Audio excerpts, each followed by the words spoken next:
Hey everybody, Chris here. So we've been hanging out talking about the new Player's Handbook. I've been showing the rules as they appear in the Player's Handbook, word for word, up on your screen. I reprint them out in a Google Doc so that they're easier to look at with the black background, and they don't show the watermarks. But anyways, word for word, honest. Anyways, we're doing cantrips today. There are 34 cantrips in the new Player's Handbook, only 27 in the old Player's Handbook, so quite an increase. A lot of them have just been imported from more recent sources, though some of them are new. All the new ones I have gone over in a previous video. If you look at my new spells video, they'll all be there. I will read them out again in this video. I'm also going to read out any spell that has had significant change. If a spell is basically the same, I'm not going to bother reading it out again. I'm just going to let you know it's there and that it really hasn't changed. Sometimes there's minor wording changes. I'm generally not going to worry about those either, as long as it does the same thing. Now, I should mention as well that if you don't see a spell in this video, that cantrip is not in the new Player's Handbook, and I'm going to answer this right away. No, Booming Blade and Green Flame Blade are not there. True Strike, however, has changed, so it is kind of a blade cantrip now, so it might be a replacement for those spells if you're not allowed to access the old Booming Blade and Green Flame Blade, and that's going to depend on your table. Various tables are going to choose to use various older material, and some won't. So, that's going to be a decision for you and your friends to make. The old cantrips, by the way, work fine. So if you want to use Booming Blade or Green Flame Blade, you're not going to have a compatibility issue. It is just a matter of your table's preference. As usual, I'm going to give my standard plug. If you are not subscribed to this channel, please consider subscribing. I'm pushing for 100,000 subscribers, and every subscription counts. So if you click that subscribe button, I really appreciate it. If you want to support this channel and this content even further, even more appreciated if you click the link in the video description, go to my Patreon and become a member. That'd be great. There's going to be a few more of these videos banked that you can watch right away if you become a patron, and I don't monetize them until I make them public. So we have 34 cantrips to go through. That's a lot of cantrips, so let's get going on it. We begin with Acid Splash, and this one has changed a little bit. So it is available to sorcerers and wizards, action to cast, range 60 feet, verbal somatic component, duration instantaneous. That's the same. You create an acidic bubble at a point within range, where it explodes in a 5-foot radius sphere.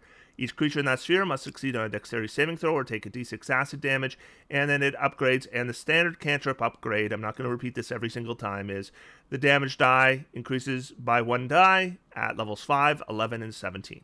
So the difference is the old Acid Splash, you target one creature within range, and if another creature is within 5 feet, the acid could splash at them, and they would have to make the saving throw as well. So you could hit up to 2 creatures with the old Acid Splash as long as they're side by side.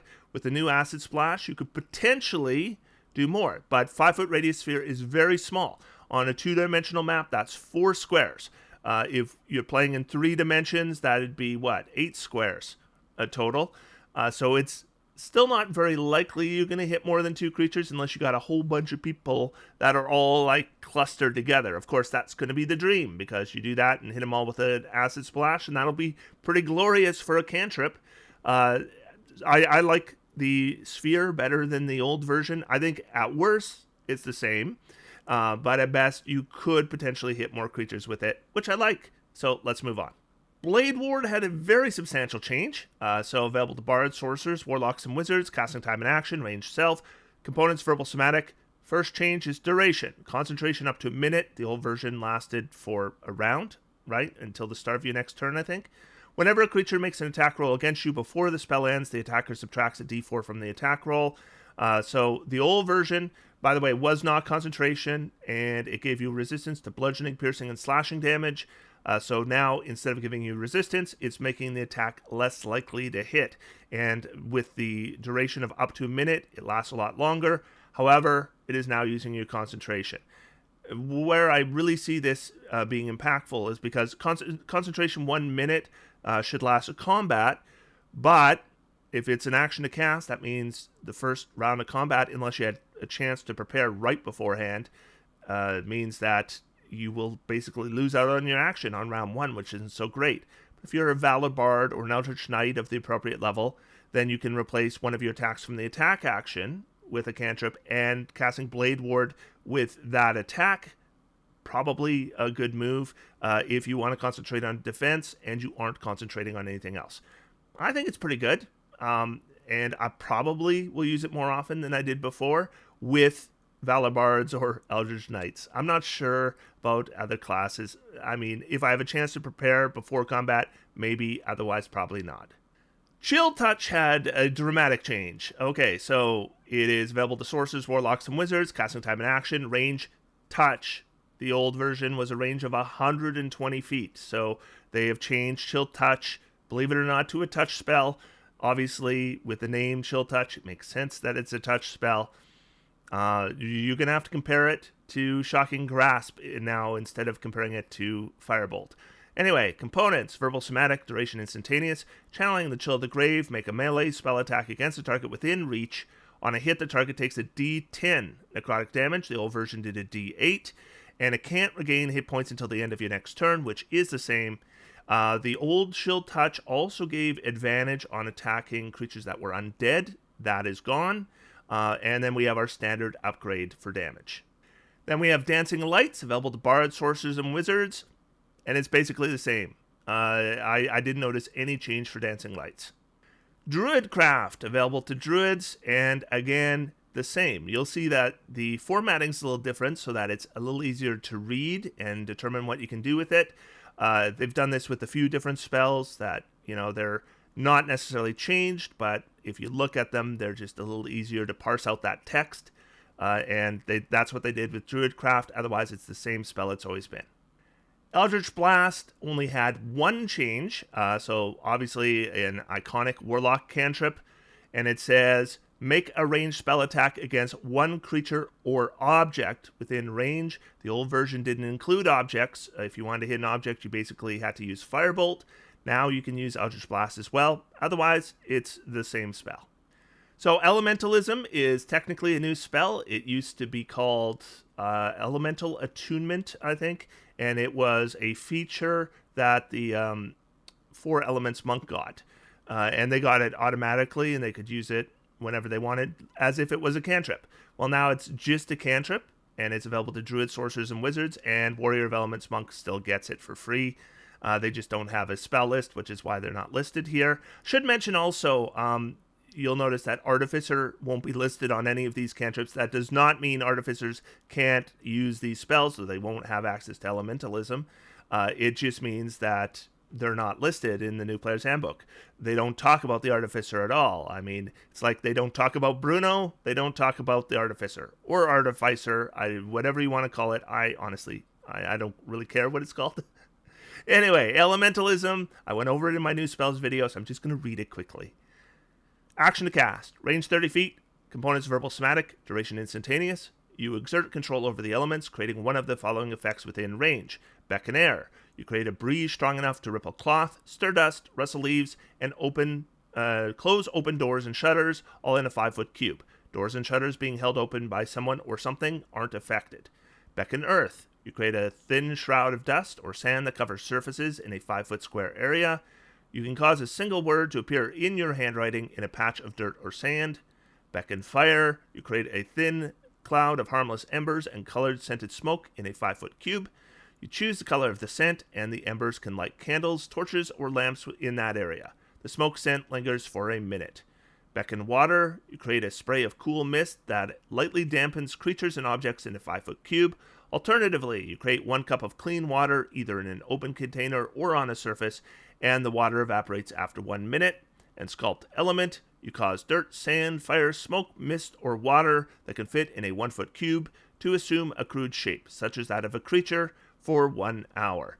And the Elementalism is going to kind of feel a little bit similar to Druidcraft or Thaumaturgy or Prestidigitation, where there's not a lot of powerful effects here, but there's a lot of different things you can do with it, and it's largely flavor. Firebolt, not changed. Same spell, so I'm not going to go over it. Friends has changed. All right, so available to bards, sorcerers, warlocks, and wizards. Casting time and action, range 10 feet. Components, somatic material, duration, concentration up to a minute. You can magically emanate a sense of friendship towards one creature you can see within range. The target must succeed on a wisdom saving throw or have the charm condition for the duration. The target succeeds automatically if it isn't humanoid, if you're fighting it, or if you have cast a spell on it within the last 24 hours.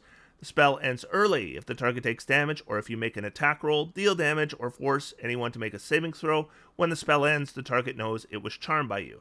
Thematically, it's the same, but mechanically, the main differences are the old Friends cantrip didn't provide a saving throw. It just worked automatically. Now they get a wisdom saving throw.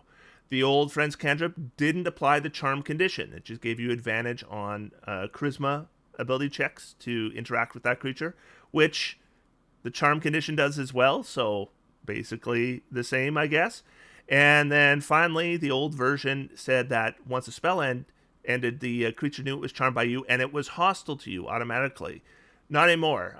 Now, the DM might still determine the creature is hostile to you because they know they were charmed, but they might decide they're not hostile to you. I guess it really depends. So, yeah, the French cantrip has had a number of changes. Guidance is fairly majorly changed, so available to clerics and druids, casting time and action, range touch, component verbal somatic, duration concentration up to 1 minute. That's all the same. You touch a willing creature and choose a skill. Until the spell ends, the creature adds a d4 to any ability check using the chosen skill. The old version was that when a creature under guidance made an ability check, they could expend the guidance and get a d4 on that roll.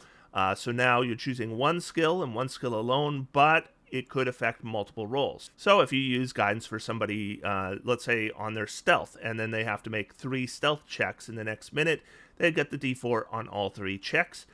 What it does also prevent is using guidance for initiative. It was often spammed for that d4 to initiative. That doesn't work anymore. I'm glad for that. That was clunky as hell. So I'm okay with this new guidance, though I would say it's not as powerful as the previous version. Light. It's here. It hasn't changed. Bards, clerics, sorcerers, and wizards, and it's the same spell that you've always had. Mage Hand hasn't changed. Available to bards, sorcerers, warlocks, and wizards, and it's the same as the old Player's Handbook. Mending hasn't changed. It's the same. It's available to bards, clerics, druids, sorcerers, and wizards, and yeah, same spell it's always been. Message hasn't changed. Available to bards, druids, sorcerers, and wizards, and it's also the same as it's always been. I'm so glad. You know, I'm actually recording this for a second time. The first time I read all these out. I'm so glad I didn't stick with that video. What a waste of time. You've seen the 2014 version. That's the version. Mind Sliver is in the Player's Handbook. Wasn't in the Player's Handbook before. I think we first saw it in Tasha's, I think. Anyways, Mind Sliver is now going to be in the 2024 Player's Handbook. Otherwise, it's the same spell. Sorcerers, warlocks, and wizards. D6 damage if they fail an intelligence saving throw, and then they have a D4 as a penalty on their next saving throw against the next spell within the next round. Minor Illusion. It's basically the same spell, but there is one little tidbit that I do want to point out. But it's available to bards, sorcerers, warlocks, and wizards. It's basically the same, but it says here, if a creature takes a study action to examine the sound or image, the creature can determine that it is an illusion with the successful intelligence investigation check against your spell DC. And creatures could always take an action to make that intelligence investigation check to determine the illusion. The difference here is because they've specifically tied it to the study action. There is a feat, is it Keen Mind? I think it's Keen Mind that lets you do the study action as a bonus action. So potentially, if you have the right feat, you could determine a minor illusion with a bonus action. Otherwise, it's the same. Poison Spray had a couple changes. So it's available to druids, sorcerers, warlocks, and wizards. Range 30 feet, casting time and action, duration instantaneous, verbal somatic component. You spray a toxic mist at a creature within range. Make a ranged spell attack against the target. On a hit, the target takes a d12 poison damage. Standard cantrip scaling. So the old Poison Spray had a range of 10 feet. So the range has actually tripled, even though I wouldn't consider 30 feet a very long range for a cantrip. It's a lot better than 10. And the old version gave a Constitution saving throw. Now you're making an attack roll. I would say an attack roll is definitely better than a Constitution saving throw. So Poison Spray is better. Still not sure it's great, but it's definitely better. Prestidigitation, available to the same classes, and you can see the formatting's a little different. It's easier to read, which is nice, but it does the exact same things it's always done. Produce Flame is a little bit different, so available to Druid. It's a bonus action to cast now, used to be an action. Range Self, components Verbal Somatic, duration 10 minutes. A flickering flame appears in your hand and remains there for the duration. While there, the flame emits no heat and ignites nothing, and it sheds bright light in a 20-foot radius and dim light for an additional 20 feet. The spell ends if you cast it again. Until the spell ends, you can take a magic action to hurl the fire at a creature or an object within 60 feet of you. Make a ranged spell attack. On a hit, the target takes a d8 fire damage, standard cantrip scaling. So here's the big changes. First is you're going to have to use a bonus action to set this up now. It used to be that you just cast as an action, created the flame, and you could throw the flame and it ended the spell, and then you could cast it again. Well, here you can throw the flame, but you're going to keep some flame in your hand so the light doesn't go away, which is nice. The other major change here is the range of the attack with it has been doubled. It used to be 30 feet, which was terrible. No further than a Thorn Whip. Well, now it's 60 feet, so that's better. Ray of Frost, no change. Available to sorcerers and wizards. Resistance has been changed, so available to clerics and druids, casting time and action, range, touch. Component, verbal and somatic, duration, concentration up to 1 minute. That's all the same. You touch a willing creature and choose a damage type. Acid, bludgeoning, cold, fire, lightning, necrotic, piercing, poison, radiant, slashing, or thunder. I think that's all of them. If they missed any damage types, let me know. When the creature takes damage of the chosen type before the spell ends, the creature reduces the total damage taken by a d4. A creature can benefit from this spell only once per turn. The old resistance is if you made a saving throw while the duration of the spell was inactive, then you got a d4 bonus to that saving throw. Problem with that is you don't always know when you're going to be making saving throws, and so you needed to know to cast this resistance spell within a minute of the time that you needed that saving throw, which was difficult to do. Here, I think it's pretty obvious that, you could be in the middle of a fight. If you're a Valibard in the middle of a fight and creature hits you and it does cold damage, then I can cast resistance and make it part of my attack action and get cold resistance through the cantrip and reduce the damage a little bit. Not a lot of damage, but then again, it's a cantrip. And then it's once per turn, so it'd be like 2.5 points less damage each turn. Of course, if you cast it on yourself and you're taking damage, you will be making concentration checks. Sacred Flame, basically the same, just a little wording change that I am going to point out. So, basically the same, except it says the target gains no benefit from half cover or 3/4 cover for this save. The old version said the target gained no benefit from any cover for the save, and it created some confusion as to whether Sacred Flame would work on a creature behind full cover or not. So now they have said half cover or 3/4 cover. I don't think that completely fixes the problem, because I realize the reason they're gaining no benefit from half cover or 3/4 cover is because it says flame-like radiance descends on a creature. In other words, it's not coming from your finger and shooting to the enemy, it's coming down from above and striking them from above. So, they're peeking at you from behind a wall and then it comes down on their head, and so that wall doesn't give them any benefit. What if there's a roof? Right? If there's a roof over their head, then does it block the spell? You would think it would. But if they were to include all the wording for how it works when something comes from above rather than from your finger, then that would require a lot of text that obviously they don't want to put in there, and I don't want to read it. I don't want a big wall of text. I think with common sense, DMs can decide whether you can target somebody from above or not. But if they have target between you and them, obviously they're not going to get benefit for their dexterity saving throw. Shillelagh has changed. All right, so Druid only, bonus action to cast. I will note that with the changes to the spellcasting rules, the old version of Shillelagh, or using the old spellcasting rules, if you cast Shillelagh as a bonus action, it prevented you from casting a spell with your action other than a cantrip. The new Shillelagh doesn't do that anymore, though I imagine if you use your bonus action to cast Shillelagh, you're hitting with it, so probably doesn't matter. Range Self, components, verbal, somatic material, duration 1 minute. A club or quarterstaff you are holding is imbued with nature's power. For the duration, you can use your spellcasting ability instead of strength for the attack and damage rolls of melee attacks using that weapon, and the weapon's damage die becomes a d8. I want to point out it says you can use your spellcasting ability, meaning you don't have to. That's going to come into play when we talk about True Strike. If the attack deals damage, it can be force damage or the weapon's normal damage type, your choice. The old version of Shillelagh treated the damage as magical. That doesn't matter anymore. Creatures aren't going to have resistance to non-magical damage, so force damage gives you a reliable damage type you can change it to. Spell ends early if you cast it again or if you let go of the weapon. And upgrade. So Shillelagh didn't use to upgrade. Well, the damage die changes when you reach levels, and it's not the standard cantrip scaling. So at level 5 it becomes a d10, at level 11 it becomes a d12, and level 17 it becomes 2d6. This is really good. Also what's really good is clubs and quarterstaffs now, like all weapons, have mastery properties that you might be able to access with them. And presumably those don't go away just because you cast Shillelagh. So if you're going to use a club or quarterstaff, if you can get Shillelagh, it seems like an obvious thing to do. Going to make the weapon better, right? Just straight out better. Shocking Grasp took a hit. Actually, it took 2 different hits. So it is weaker than it used to be. Sorcerers and wizards can get it. Action to cast, range touch, components verbal somatic, duration instantaneous. Lightning springs from you to a creature that you try to touch. Make a melee spell attack against a target. On a hit, the target takes a d8 lightning damage. This should all sound the same. It can't make opportunity attacks until the start of its next turn. Full stop. And then standard upgrades for damage. So 2 things. First, the old version of Shocking Grasp prevented creatures from taking reactions. That could be something like Counterspell. It would prevent them from doing.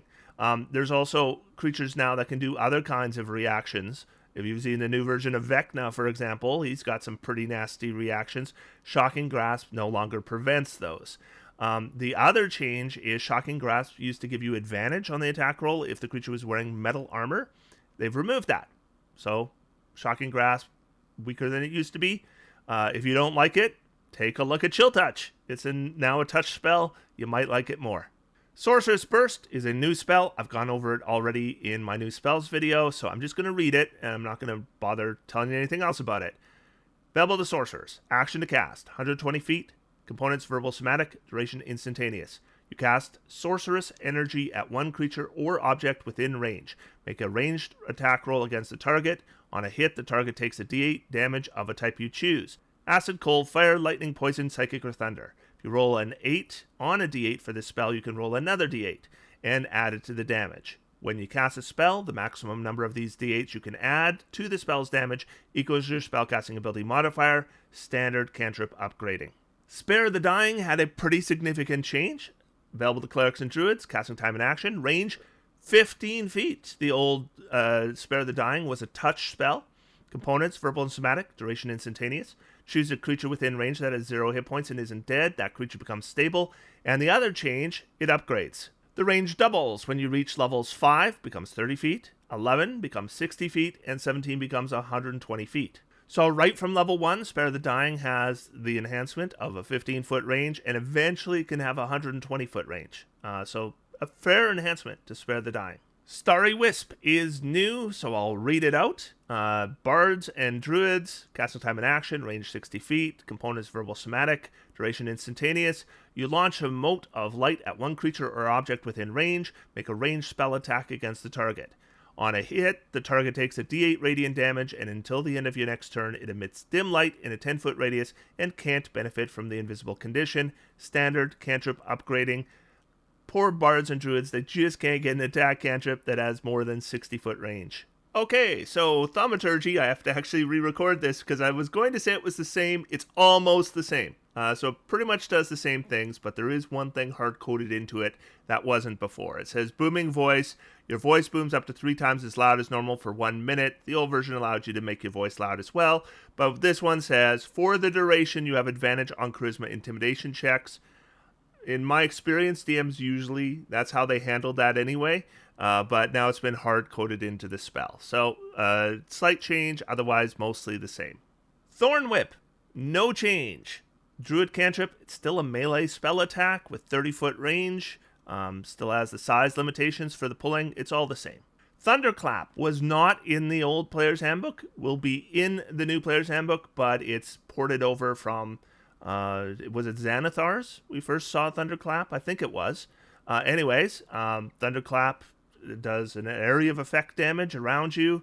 I think it used to have a range of 5 feet. Now it has a range of self. There's Thunderclap and Word of Radiance. They're both in the new Player's Handbook, and the main difference between them, besides damage type, is Thunderclap, you can't exclude your allies. Word of Radiance, you can. So Word of Radiance, I think, is just the better cantrip. But they're available to different classes. Toll the Dead. So from Xanathar's, popular cantrip, no changes. Available to Clerics, Warlock, and Wizard. Truest Strike is like an entirely new spell. So I'll just read it. It's available to Bards, Sorcerers, Warlocks, and Wizards. Casting time is an action. Range is self. Components, somatic, and material. And I should mention, by the way, of course, Valabards and Eldritch Knights will be casting this with one of their attacks, and I think most of them will. You need, the component is a weapon for which you have proficiency, and that is worth 1 or more copper pieces. Now, the reason they put that in is, let's say you're a warlock and you have an arcane spell focus. Well, it wouldn't make any sense if you could use arcane spell focus to replace the material component. So they prevent you from doing that by giving the material component a gold piece value. That said, if you use Shadow Blade, which technically doesn't have a listed value, then technically speaking, True Strike doesn't work with it, just like Booming Blade doesn't, just like Green Flame Blade doesn't. But a lot of DMs are going to let you use it anyways. I do. I don't see any reason not to. So just be aware you can have the same interaction there.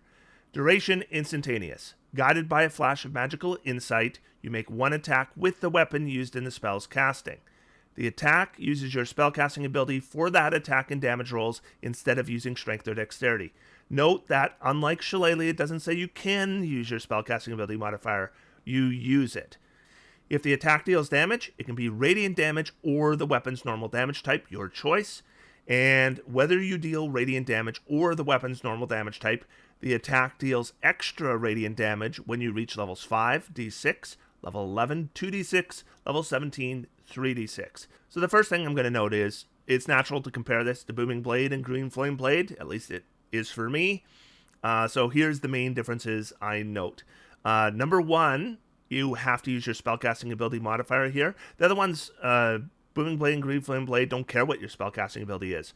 The second thing I'll note here is that those spells have to use a melee weapon, and I think they even have to strike a target within 5 feet. Here, True Strike, you can put it on your longbow and fire your true strike with any weapon, which will be nice. I mean, if I'm playing a Valid Bard or an Eldritch Knight or any character that's maybe only making one attack, then I can switch between my ranged weapon and my melee weapon and use True Strike with either of them, which I think is really cool. I'll also notice that the damage increases here are less than you get with Booming Blade or Green Flame Blade. Those are D8s. These are D6s. And there's no additional damage on the base cantrip. You're just getting spellcasting ability modifier to attack and damage rolls, and you're getting your radiant damage instead of regular damage if you wish. That's what the base casting does.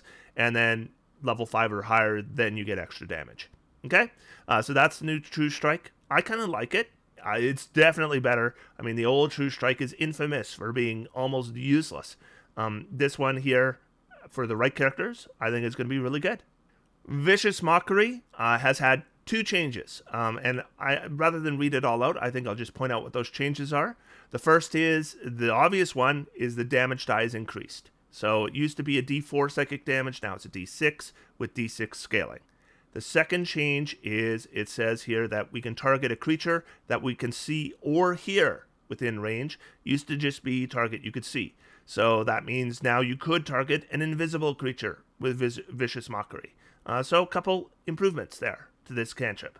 Finally, Word of Radiance.